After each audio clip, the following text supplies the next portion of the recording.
প্রিয় দর্শক শ্রোতা, আজকের এই ভিডিওটি আপনার জন্য অত্যন্ত গুরুত্বপূর্ণ। কারণ আমরা দুনিয়ার মহাব্বতে পড়ে চিরস্থায়ী আখিরাতের জীবনটাকে ভুলে গিয়েছি।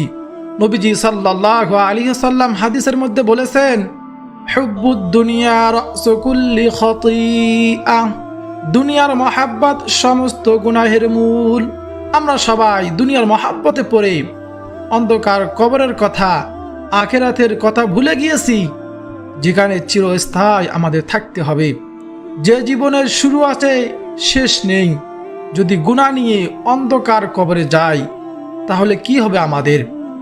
যদি গুনাহ নিয়ে যাই, জাহান্নামের কঠিন শাস্তি, জাহান্নামের কঠিন আযাব আমরা কি সহ্য করতে পারবো?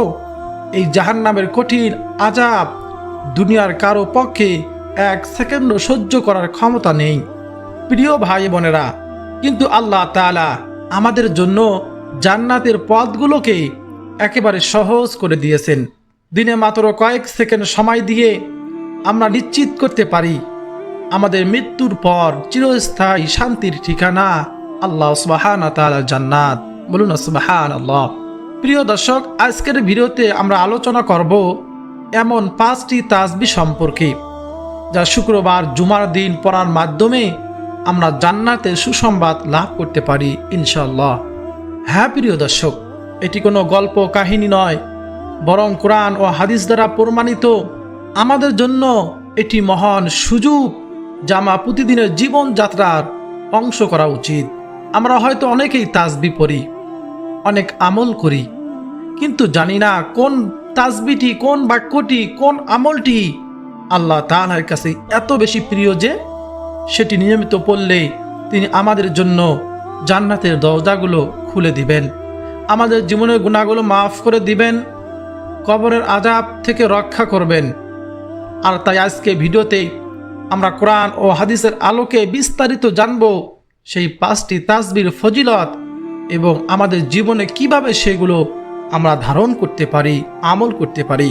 প্রিয় দর্শক, ভিডিওটি সম্পূর্ণ না দেখে কোথাও যাবেন না, কারণ শেষ অংশে রয়েছে আরও কিছু গুরুত্বপূর্ণ তত্ত্ব, যা আপনার ঈমানকে আরও মজবুত করবে, আমলের আরও উৎসাহ বাড়াবে ইনশাআল্লাহ। প্রিয় দর্শক, ভিডিওটি যদি ভালো লাগে অবশ্যই ভিডিওটিকে লাইক দিন এবং আপনার বন্ধু বান্ধব ও পরিবারের সাথে শেয়ার করে তাদেরকেও জান্নাতের এই পথে অংশীদার করুন। পাশাপাশি কমেন্ট বক্সে আলহামদুলিল্লাহ লেখার মাধ্যমে আপনার সম্মতি ও কৃতজ্ঞতা প্রকাশ করুন এবং নিয়মিত ইসলামিক ভিডিও পেতে আমার এই চ্যানেল শিখুন দোয়া চ্যানেলটি সাবস্ক্রাইব করুন।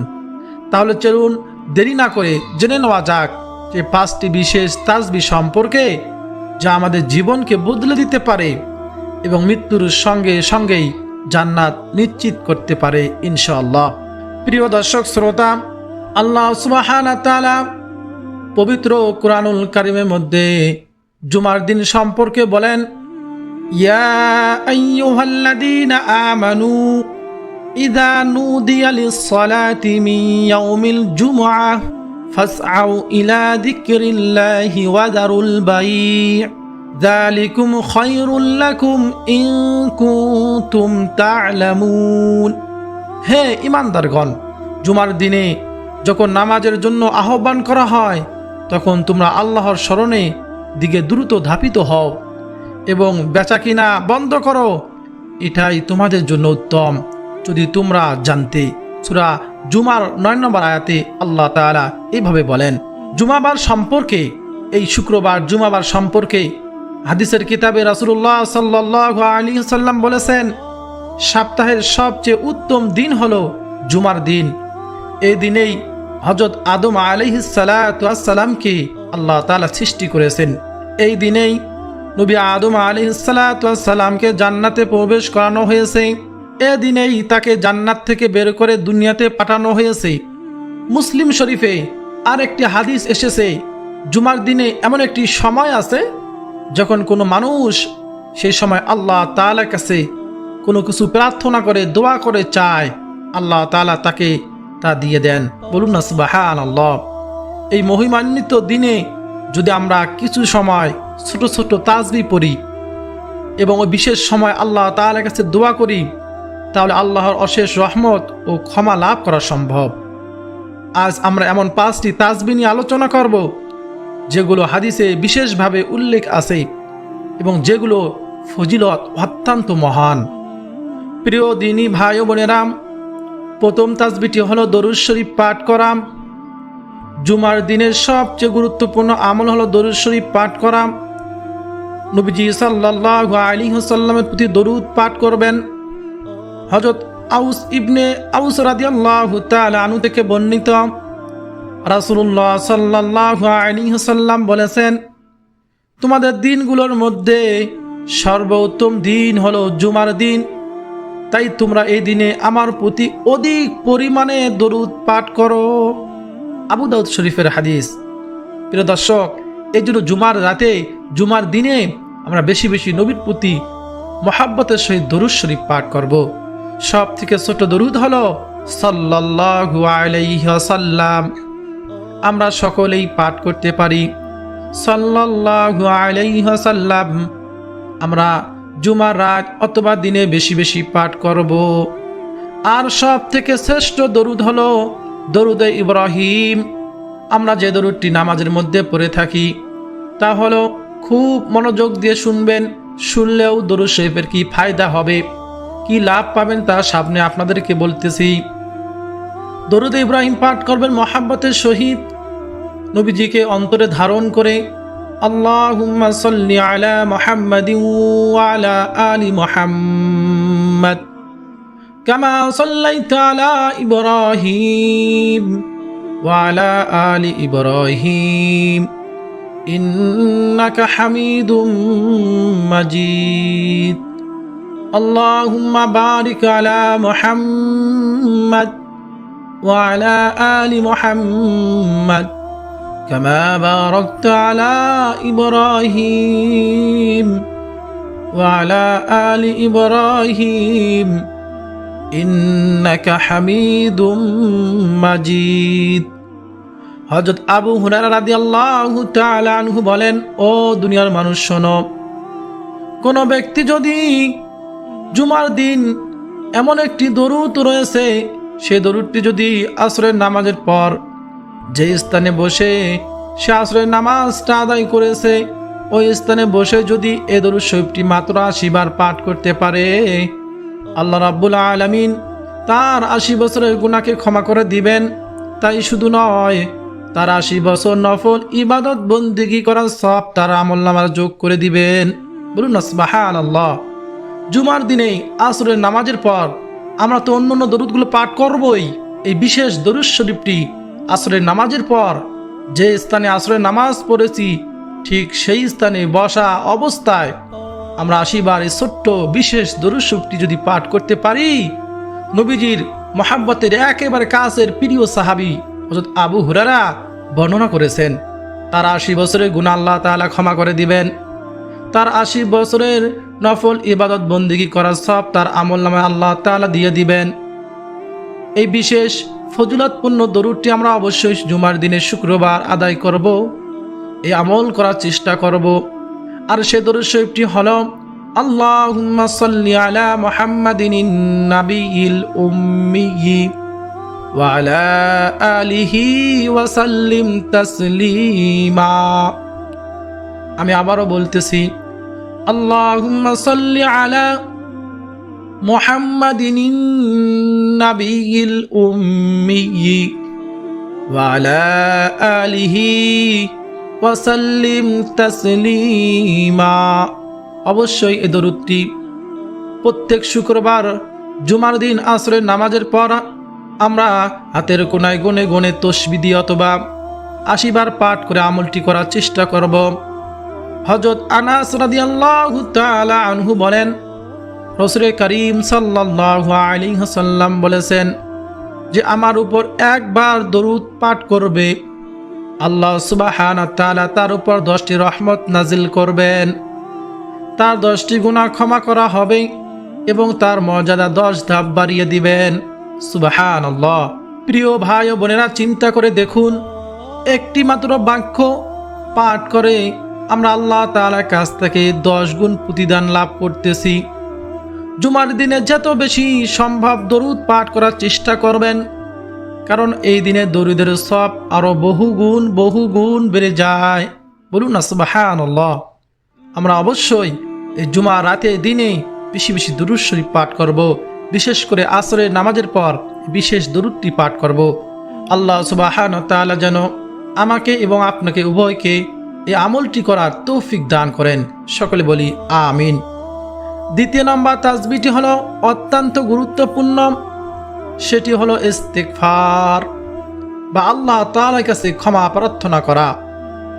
রাসূলুল্লাহ সাল্লাল্লাহু আলাইহি ওয়াসাল্লাম তিনি নিজেই 70 বারও বেশি ইস্তিগফার পাঠ করতেন প্রত্যেক দিন।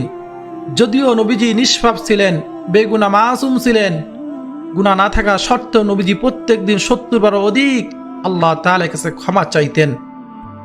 প্রিয় ভাই ও বোনেরা, দেখেন তো আমাদের কোনো গুনাহের শেষ নেই। প্রতিটি সেকেন্ডে, প্রতিটি মুহূর্তে, প্রতিটি ক্ষণে ক্ষণে আমরা গুনার মধ্যে ডুবে থাকি। এত গুনাহ লইয়া তাও আল্লাহ তাআলার কাছে ইস্তিগফার পাঠ করতে পারি না, আল্লাহ তাআলার কাছে ক্ষমা চাইতে পারি না। অথচ নবীজি নিষ্পাপ হওয়া সত্ত্বেও ইস্তিগফার পাঠ করতেন। এজন্য আমরা বেশি বেশি ইস্তিগফার পাঠ করব। হযরত আবু হুরায়রা রাদিয়াল্লাহু তাআলা আনহু থেকে বর্ণিত, নবীজি সাল্লাল্লাহু আলাইহি ওয়াসাল্লাম বলেছেন, আল্লাহর কসম, আমি দিনে 70 বারও বেশি ইস্তিগফার আল্লাহ তাআলার কাছে ক্ষমা প্রার্থনা করি এবং তার দিকে ফিরে আসি। সহিহ বুখারী শরীফের হাদিস। এজন্য আমরাও ইস্তিগফার পাঠ করব। সহজ ইস্তিগফার হলো সব থেকে ছোট আস্তাগফিরুল্লাহ। এই ছোট্ট ইস্তিগফারটি আমরা পাঠ করতে পারি, আল্লাহ তাআলা আমাদের জীবনের গুনাহগুলো মাফ করে দিবেন। এই আস্তাগফিরুল্লাহ অর্থ হলো আমি আল্লাহর কাছে ক্ষমা প্রার্থনা করছি। বলুন না সুবহানাল্লাহ। রাসূলুল্লাহ সাল্লাল্লাহু আলাইহি ওয়াসাল্লাম বলেছেন, যে ব্যক্তি নিয়মিত ইস্তিগফার করবে, আল্লাহ সুবহানাহু ওয়া তাআলা তার প্রতিটি সংকট থেকে উত্তরণের পথ বের করে দিবেন, সব দুশ্চিন্তা দূর করে দিবেন, অভাব অনাটন ও বেকারত্ব দূর করে আল্লাহ তাআলা বান্দাকে এমন উৎস থেকে রিজিক দিবেন যা সে কল্পনাও করতে পারে না।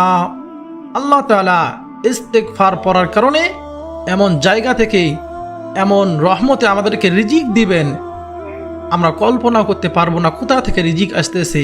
বলুন না সুবহানাল্লাহ। ইস্তিগফারের রহমতে মানুষের দোয়া কবুল হওয়ার সম্ভাবনা বৃদ্ধি পায়। বলুন না সুবহানাল্লাহ। এছাড়াও সাইয়্যিদুল ইস্তিগফার নামে একটি বিশেষ দোয়া আছে। বলা হয় গুনাহ মাফের শ্রেষ্ঠ দোয়া এই সাইয়্যিদুল ইস্তিগফার, যা সহিহ বুখারীতে বর্ণিত আছে। রাসূলুল্লাহ সাল্লাল্লাহু আলাইহি ওয়াসাল্লাম বলেছেন, যে ব্যক্তি দিনের বেলা সকালে দীর্ঘ বিশ্বাস নিয়ে এই সাইয়্যিদুল ইস্তিগফার একবার পাঠ করবে শুধুমাত্র, সে যদি সন্ধ্যা হওয়ার আগেই মারা যায় তাহলে সে জান্নাতি হবে। সুবহানাল্লাহি ওয়া বিহামদিহি। আবার কেউ যদি সন্ধ্যাবেলায় দীর্ঘ বিশ্বাস নিয়ে আল্লাহ তাআলার প্রতি এই সাইয়্যিদুল ইস্তিগফার একবার পাঠ করে, সে যদি সকাল হওয়ার আগেই মারা যায় তাহলে সেও জান্নাতি হবে। বলুন না সুবহানাল্লাহ। আমরা মৃত্যুবরণ করব দুইটি সময়ে, হয় দিনে না হয় রাতে। এই সকাল সন্ধ্যা এই ইস্তিগফারটি একবার পাঠ করলে নবীজি সাল্লাল্লাহু আলাইহি ওয়াসাল্লাম বলেছেন, সে মৃত্যুবরণ করার সঙ্গে সঙ্গে জান্নাতি হবেন। বলুন না সুবহানাল্লাহ। আর সেই সাইয়্যিদুল ইস্তিগফারটি হলো, আল্লাহুম্মা আনতা রাব্বি লা ইলাহা ইল্লা আনতা খালাকতানি ওয়া আনা আবদুকা ওয়া আনা আলা আহদিকা ওয়া ওয়া'দিকা মাস্তাতা'তু আউযু বিকা মিন শাররি মা সানা'তু আবু'উ লাকা বিনি'মাতিকা আলাইয়া ওয়া আবু'উ লাকা বিযামবি ফাগফিরলি ফাইন্নাহু লা ইয়াগফিরুয যুনুবা ইল্লা আনতা। এটাই হলো সেই সাইয়্যিদুল ইস্তিগফার। মুখস্থ করতে না পারেন, দেখে দেখেও আমল করলে একই ফজিলত পাবেন ইনশাআল্লাহ। আমরা সকলেই এই ইস্তিগফারে আমল করার চেষ্টা করব। তৃতীয় নম্বর আমলটি ও তাসবিহ তাহলিলের সমন্বয়, যাকে একসাথে বলা হয় কালিমাতুত তাইয়্যিবা বা পবিত্র বাক্য সমূহ। এর মধ্যে সবচেয়ে গুরুত্বপূর্ণ হলো লা ইলাহা ইল্লাল্লাহ পাঠ করা, যা তাহলিল নামে পরিচিত। লা ইলাহা ইল্লাল্লাহ, আল্লাহ ছাড়া আর কোনো উপাস্য নেই। রাসূল করিম সাল্লাল্লাহু আলাইহি ওয়াসাল্লাম বলেছেন, সর্বোত্তম দোয়া হলো আরাফার দিনের দোয়া, এবং আমি ও আমার পূর্ববর্তী নবীগণ যা বলেছি তার সর্বোত্তম হলো লা ইলাহা ইল্লাল্লাহু ওয়াহদাহু লা শারীকা লাহ। তিরমিজি শরীফে হাদিসটি এসেছে। এর সাথে সুবহানাল্লাহ ও আলহামদুলিল্লাহ পাঠ করাও তাসবিহর অন্তর্ভুক্ত। সুবহানাল্লাহ আলহামদুলিল্লাহ ওয়ালা ইলাহা ইল্লাল্লাহ আল্লাহু আকবার, আমরা এইভাবে পাঠ করব। রাসূল সাল্লাল্লাহু আলাইহি ওয়াসাল্লাম বলেছেন, এই চারটি বাক্য আল্লাহ তাআলার কাছে সেই সমস্ত কিছুর চেয়ে প্রিয় যার উপর সূর্য উদিত হয়। সহিহ মুসলিম শরীফের হাদিস। এই জন্য তাসবিহ আমরা বেশি বেশি এই শুক্রবার রাতে অথবা দিনে এবং অন্য অন্য সময় পাঠ করব। এই তাসবিহগুলো জিহ্বা উচ্চারণে সহজ, কিন্তু মিজানের পাল্লায় অত্যন্ত ভারী। বলুন না সুবহানাল্লাহ। এই জন্য তাসবিহগুলো পাঠ করব। সুবহানাল্লাহি ওয়ালহামদুলিল্লাহি ওয়ালা ইলাহা ইল্লাল্লাহু আল্লাহু আকবার। অবশ্যই আমরা আমল করব ইনশাআল্লাহ। চতুর্থ নাম্বার আমলটি হলো লা হাওলা ওয়ালা কুওয়াতা ইল্লা বিল্লাহ পাঠ করা, যেটিকে বলা হয়েছে জান্নাতের ধন ভান্ডারের একটি। সুবহানাল্লাহ।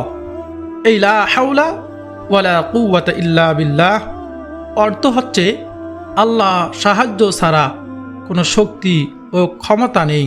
সুবহানাল্লাহ। হযরত আবু মুসা আশআরী রাদিয়াল্লাহু তাআলা আনহু থেকে বর্ণিত, রাসূলুল্লাহ সাল্লাল্লাহু আলাইহি ওয়াসাল্লাম তাকে বলেছিলেন, আমি কি তোমাকে জান্নাতে ধন ভান্ডারগুলোর একটি শিক্ষা দেব না? তখন তিনি বললেন, লা হাওলা ওয়ালা কুওয়াতা ইল্লা বিল্লাহ। বুখারী ও আবু দাউদ শরীফে হাদিসটি এসেছে। এই ছোট বাক্যটি আমাদেরকে শিক্ষা দেয় যে প্রকৃত শক্তি ও সামর্থ্য কেবল আল্লাহ সুবহানাহু ওয়া তাআলার হাতে, এবং যে কোনো বিপদ বা কষ্টের সময় এই তাসবিহ পাঠ করলে অন্তরে প্রশান্তি আসে। জুমার দিনে এই তাসবিহ বেশি বেশি পাঠ করলে আল্লাহ তাআলার উপর নির্ভরতা ও তাওয়াক্কুল বৃদ্ধি পায়। সুবহানাল্লাহ। বেশি বেশি পাঠ করব। এই তাসবিহ পাঠ করলে শয়তানের ওয়াসওয়াসা থেকে আমরা হেফাজত থাকতে পারবো। বলুন না সুবহানাল্লাহ। 5 নম্বর এবং সর্বশেষ তাসবিহটি হলো সুবহানাল্লাহি ওয়া বিহামদিহি, যা গুনাহ মাপের একটি অত্যন্ত সহজ ও কার্যকর মাধ্যম। সুবহানাল্লাহি ওয়া বিহামদিহি, আল্লাহ পবিত্র এবং তার প্রশংসার সাথে আমি তার পবিত্রতা ঘোষণা করছি। সুবহানাল্লাহ। নবীজি সাল্লাল্লাহু আলাইহি ওয়াসাল্লাম বলেছেন, যে ব্যক্তি দিনে 100 বার সুবহানাল্লাহি ওয়া বিহামদিহি পাঠ করে তার গুনাহসমূহ মুছে ফেলা হয়, যদিও তা সমুদ্রে ফেনার মতো হয়। বলুন না সুবহানাল্লাহ। বুখারী ও মুসলিম শরীফে হাদিসটি এসেছে। প্রিয় ভাই বোনেরা, ভেবে দেখুন, দিনে মাত্র 100 বার এই বাক্যটি পাঠ করলে আমরা আমাদের অসংখ্য গুনাহগুলো থেকে মুক্তি পেতে পারি। জুমার দিনে এই আমলটি করলে আল্লাহর কাছে বিশেষ ফজিলত লাভের আশা করা যায়। তো এই ছিল সেই 5টি তাসবিহ যেগুলো জুমার দিনে নিয়মিত পাঠ করলে ইনশাআল্লাহ আমরা আল্লাহর অশেষ রহমত ও ক্ষমা লাভ করতে পারবো ইনশাআল্লাহ। দরুদ শরীফ, ইস্তেগফার, তাসবিহ, তাহলিল, লা হাওলা ওয়ালা কুওয়াতা ইল্লা বিল্লাহ এবং সুবহানাল্লাহি ওয়া বিহামদিহি, এই কয়েকটি আমল যদি আমরা নিয়মিত করতে পারি ইনশাআল্লাহ, এই 5টি আমল একসাথে করলেই আমাদের জিহ্বা, অন্তর এবং আমলনামা সব কিছুই আলোকিত হয়ে যাবে ইনশাআল্লাহ। প্রিয় দর্শক, মনে রাখবেন, শুধু জেনে রাখলেই হবে না, নিয়মিত আমল করাটাই সবচেয়ে গুরুত্বপূর্ণ। তাই আজ থেকে শুরু করুন, আজ জুমার রাত থেকে শুরু করুন এবং আপনার পরিবার ও বন্ধুদের সাথে এই আমলগুলো শেয়ার করুন, যাতে তারাও এই ফজিলত থেকে বঞ্চিত না হয়। প্রিয় ভাই বোনেরা, জুমার দিন সপ্তাহের সেরা ও বরকতময় দিন। এই দিনে যেমন বরকত রয়েছে, রাতেও তেমন বরকত রয়েছে। এই দিনে মুমিন মুসলমানদের জন্য রয়েছে বিশেষ আরও 11টি সুন্নত ও আমল, যা আমরা আমল করার মাধ্যমে আল্লাহ তাআলার নৈকট্য ও অশেষ সওয়াব লাভ করা সম্ভব। আমি খুব সংক্ষেপে বলতেছি, এই 11টি সুন্নত ও আমল খুব ভালো করে মনে রাখবেন। 1 নম্বরে জুমার দিন গোসল করা, জুমার দিন গোসল করা। 2 নম্বরে পুরুষরা সুগন্ধি ব্যবহার করা। 3 নম্বর নখ ও চুল কাটা। 4 নম্বর উত্তম পোশাক পরা, সাধ্যমতো পরিষ্কার ও পরিপাটি সুন্দর পোশাক পরিধান করা। 5 নম্বরে পুরুষদের জন্য আগে আগে মসজিদে যাওয়া, জুমার নামাজের জন্য হেঁটে এবং ধীরে সুস্থে আগে ভাগে মসজিদে যাওয়া।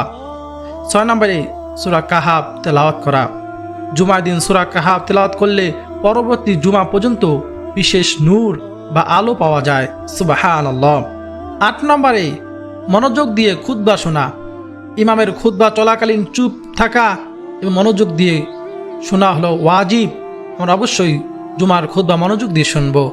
9 নম্বর আমলটি হলো জুমাবারের দোয়া করা। জুমার দিনে এমন একটি মুহূর্ত আছে যখন দোয়া কবুল হয়, তাই আসরে নামাজের পর আমরা দরুদ শরীফটি আমল করে মাগরিব পর্যন্ত আমরা বেশি বেশি আল্লাহ সুবহানাহু ওয়া তাআলার কাছে দোয়া করব। হাদিসটি এসেছে আবু দাউদ শরীফে। বলুন না সুবহানাল্লাহ। 10 নম্বর আমলটি হলো নফল নামাজ আদায় করা। মসজিদে প্রবেশের পর তাহিয়াতুল মসজিদ 2 রাকাত নফল নামাজ আদায় করা। 11 নম্বর সর্বশেষ জুমার দিনে আমল হলো দান সদকা করা। জুমার দিনের বিশেষ ফজিলতপূর্ণ সময়ে সাধ্যমতো দান সদকা করা। প্রিয় ভাই বোনেরা, এই আমলগুলো আমরা নিজে করার চেষ্টা করব এবং আমাদের সন্তানদেরকেও এই আমলগুলো শেখাতে পারি। তাদের ছোটবেলা থেকেই আমলের প্রতি উৎসাহ পাবে, কারণ এটি তাদের জন্য দুনিয়া ও আখেরাতের উভয় জীবনে কল্যাণকর হবে। আমরা যদি কিছু সময়ের জন্য দিনে মাত্র কয়েক মিনিট ব্যয় করে আমরা এই আমলগুলো করতে পারি, তার বিনিময়ে আমরা চিরস্থায়ী জান্নাত পেতে পারি। বলুন না সুবহানাল্লাহ। প্রিয় দর্শক, আমাদের সকলকে আল্লাহ তাআলা যেন এই দোয়াগুলো নিয়মিত আমল করার পড়ার তৌফিক দান করুন এবং আমাদের মৃত্যুর সময় মুখে কালিমা তৈয়িবা লা ইলাহা ইল্লাল্লাহ মুহাম্মাদুর রাসূলুল্লাহ রাখার সৌভাগ্য দান করুন। আমাদের শেষ নিঃশ্বাস যেন হয় ঈমানের উপর এবং আমাদের মৃত্যু যেন হয় জান্নাতের পথে। বলুন না সুবহানাল্লাহ। প্রিয় দর্শক শ্রোতা, ভিডিওটি যদি আপনার কাছে ভালো লেগে থাকে এবং আপনার উপকার এসে থাকে, তবে অবশ্যই এই ভিডিওতে একটি লাইক দিন এবং আপনার পরিবার, বন্ধু বান্ধব ও প্রিয়জন, আপনজন তাদের কাছে শেয়ার করুন, যাতে তারাও এই মহান সুযোগ থেকে বঞ্চিত না হয়।